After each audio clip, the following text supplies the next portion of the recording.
Assalamu alaikum wa rahmatullahi ta'ala wa barakatuh. Dans cette vidéo, on va traiter la notion de la fonction réciproque. Bon, on va voir sa définition, sa notation, les conditions que doit vérifier f pour qu'il y aura une fonction réciproque, l'ensemble de définitions de f-1, les propriétés, c'est-à-dire la monotonie, la continuité et la représentation graphique, et enfin les relations qui vont être entre f-1 et f', c'est-à-dire entre la fonction initiale et la fonction réciproque. Avant tout, on va faire des rappels pour qu'on puisse bien définir la fonction réciproque. Premièrement, qu'est-ce que c'est qu'une fonction? La définition, une fonction est un procédé qui, à chaque élément x, on associe un et un seul élément y qu'on note f', c'est-à-dire l'image de x. Bon, moi je considère une fonction comme une machine dont on doit mettre un x et qui va être transformé et il va faire sortir le f' qui est égal à y. Par exemple, si vous avez une fonction qui est une lampe, on doit mettre de l'électricité pour avoir de la lumière. Si c'est une machine à tissage, on doit mettre de la laine et on va voir des tissus. D'accord? Donc, en mathématiques, on doit prendre un x qui appartient à un ensemble i. On va y mettre un carré, par exemple, une racine, si vous voulez un sinus et tout ce que vous voulez. Et ça va nous donner un f' qui est égal à y. Mais il y en a des éléments que cette machine ne peut pas traiter. Par exemple, si c'est une machine à inverser le x. Là, la machine ne doit pas accepter le 0. Ce qui veut dire d de f de cette machine, c'est quoi? C'est l'ensemble des éléments qui appartiennent à R, tels que f, les x existent. Bien sûr, si c'est une machine qui rend x en racine de x, alors là, cette machine n'accepte que des éléments qui sont supérieurs ou égaux à 0. Parce que si vous prenez un élément qui est négatif, sa racine ne sera pas un élément de R. Donc c'est l'ensemble de définitions. Maintenant, on va citer la définition de la composée de deux fonctions. Soit f, une fonction définie sur l'intervalle i, et g, une autre fonction définie sur l'intervalle j. Telle que l'image de l'intervalle i est inclue dans j. La composée de la fonction f par j est notée g rang f. Et elle est définie par, quel que soit x appartenant à i, g rang f les x, c'est g de f de x. Bon, allons-en dans notre usine pour expliquer ce que ça veut dire g rang f. Notre usine est une usine de tissage. Elle fabrique son produit à l'aide de deux fonctions. Par exemple, on va prendre de la laine qu'on va mettre dans la première machine et ça va nous donner des fils. Et ces fils-là, on va les mettre dans la deuxième machine et ça va nous donner des tissus. C'est-à-dire, dans la machine G, on va mettre les fils.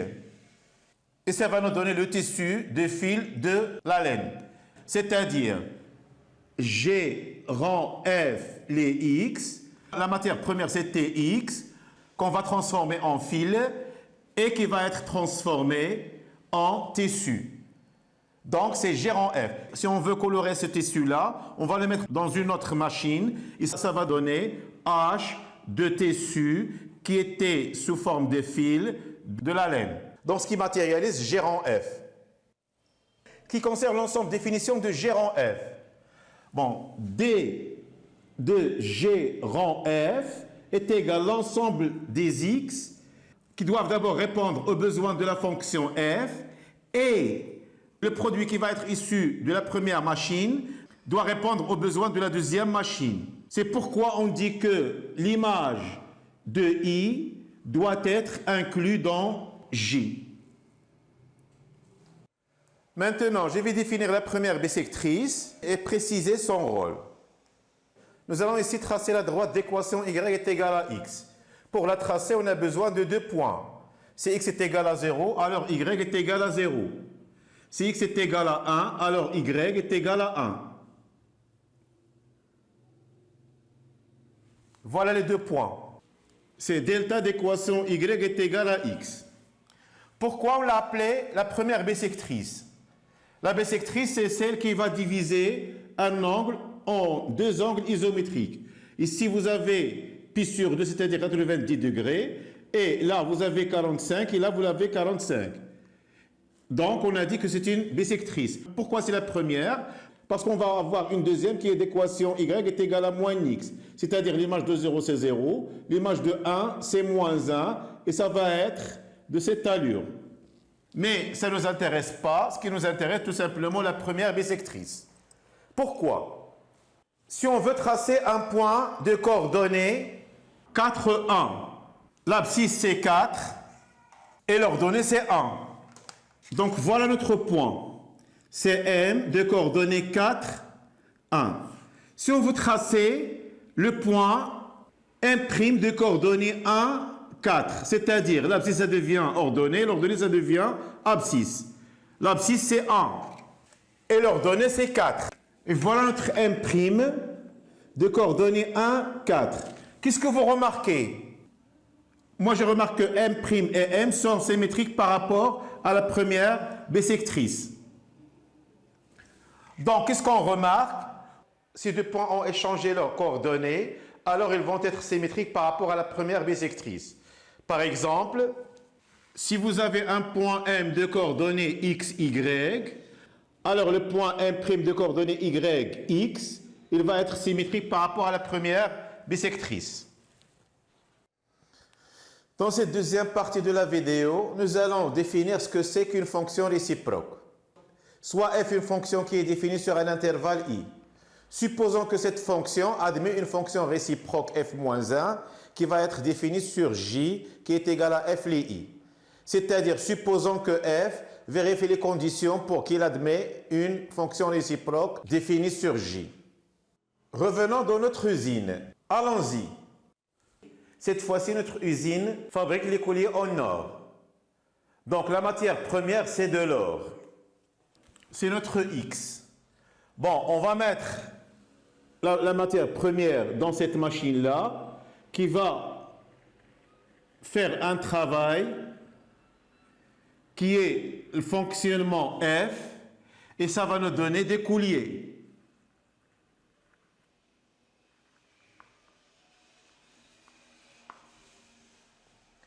Bon, à un certain temps, ces colliers vont être démodés. Donc, on va les mettre dans une autre machine qui va les fusionner. Donc, en fusionnant ces colliers, qu'est-ce qu'on va avoir? Bien sûr, notre matière première qui était de l'or, c'est-à-dire Cx. Donc ici, on va trouver f de x et en utilisant la fonction réciproque f-1, c'est-à-dire le fusionnement des colliers, on va trouver notre or. Donc, qu'est-ce qu'on peut en conclure?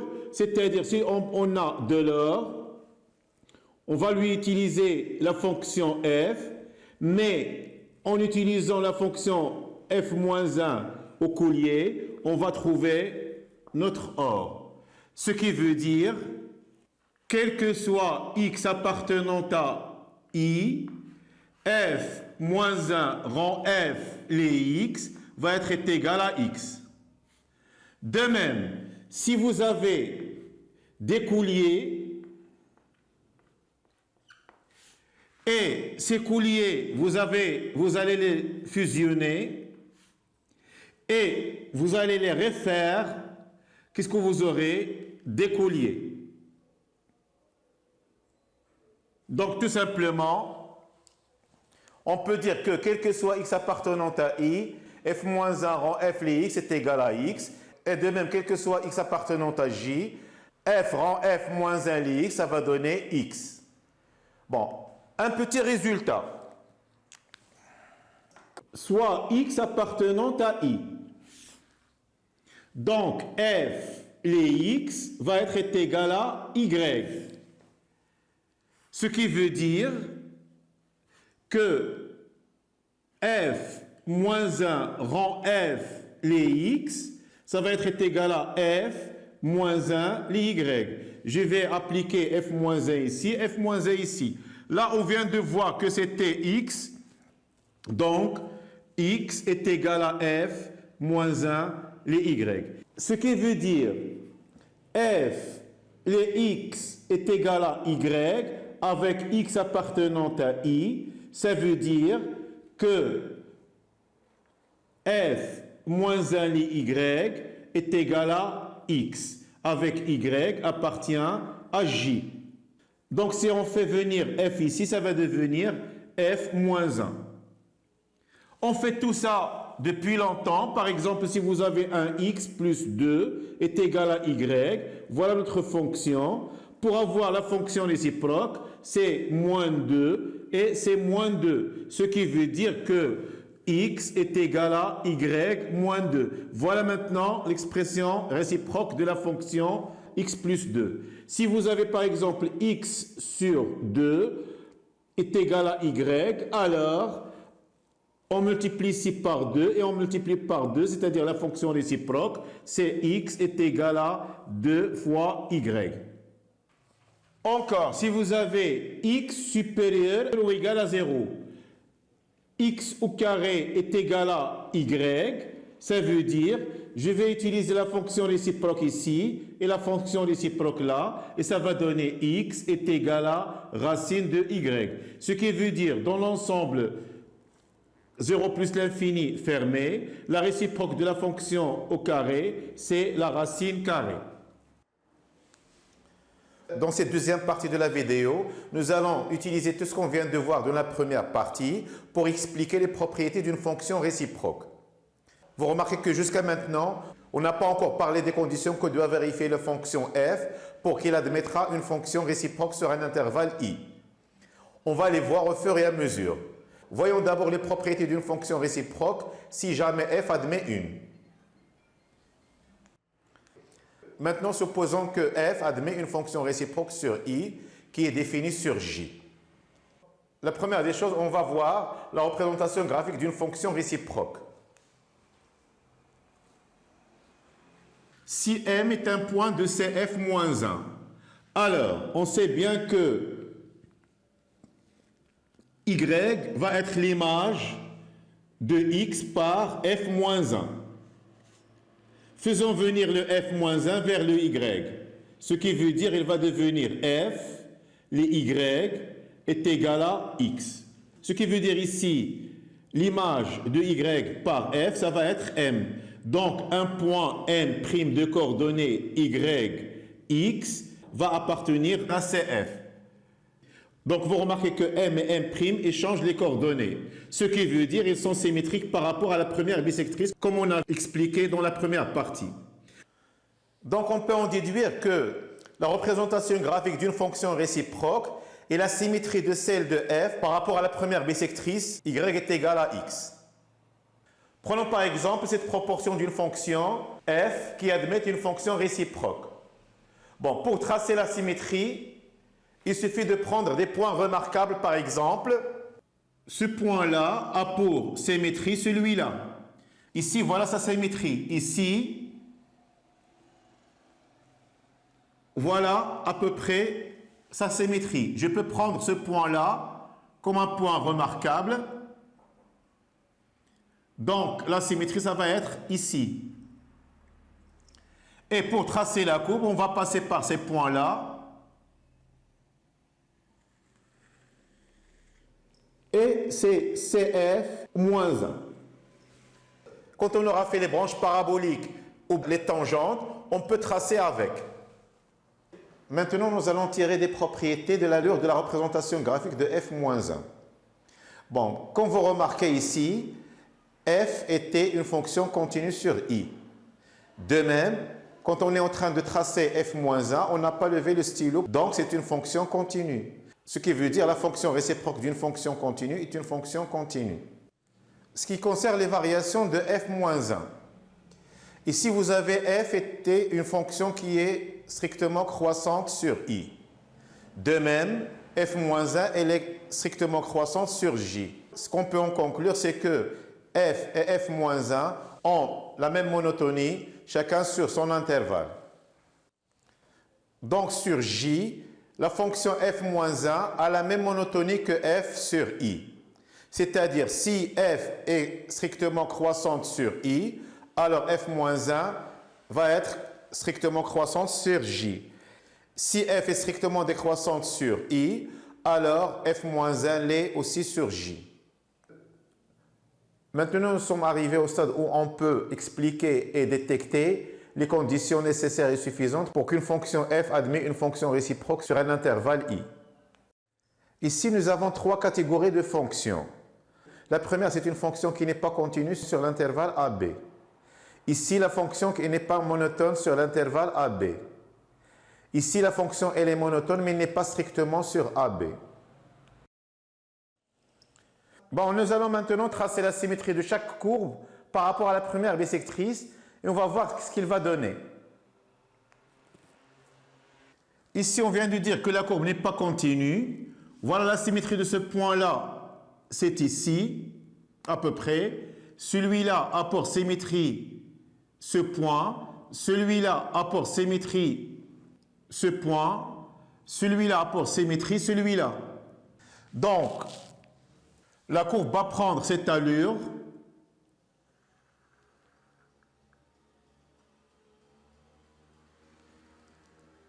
Et voilà. Mais ce qu'on avait dit qu'un procédé est une fonction, c'est chaque élément de l'ensemble de départ admet une et une seule image dans l'ensemble d'arrivée. Mais ce que vous remarquez que ce point-là, par exemple, n'admet pas d'image par ce procédé-là. Ce qui veut dire que ce n'est pas une représentation graphique d'une fonction. Donc, la symétrie n'est pas une fonction, ce qui veut dire que cette fonction-là n'admet pas de fonction réciproque sur AB. Prenons la deuxième. Cette fonction-là n'est pas monotone. Ce point-là a pour symétrie celui-là. Ce point-là a pour symétrie celui-là. Ce point-là, elle va être ici. Ce point-là va être ici. Donc la courbe, qu'est-ce qu'il va nous donner? Quelque chose comme ça. Et voilà. Voilà la symétrie. Est-ce que c'est une courbe d'une fonction? Je répète, un procédé est une fonction, c'est chaque élément de l'ensemble de départ admet une et une seule image dans l'ensemble d'arrivée. Bon, voilà ici, vous avez ce point-là, admet la première image, la deuxième et la troisième, ce qui veut dire que ce procédé n'est pas une fonction. Ici, vous avez une fonction qui est continue, monotone, mais n'est pas strictement. Parce qu'elle est monotone, elle est croissante, mais ici stationnaire, et elle monte. Ce point-là a pour image ce point. Celui-là a pour image ce point, c'est-à-dire symétrie. Celui-là a pour image, ou bien la symétrie, ce point. Celui-là pour symétrie, ce point-là. Donc, si on veut tracer cette courbe-là, ça va nous donner quelque chose comme ça. Et voilà. Est-ce que c'est une représentation graphique d'une fonction? Ça ne va pas être. Pourquoi? Parce que cet élément-là admet une infinité d'images dans l'ensemble d'arrivées. Ce qui veut dire que ce n'est pas une fonction. Donc, pour qu'une fonction admet une fonction réciproque, il doit être continu et strictement monotone sur AB. Donc le théorème, c'est que toute fonction continue et strictement monotone sur un intervalle i admet une fonction réciproque f-1 définie sur intervalle j qui est égale à f les i.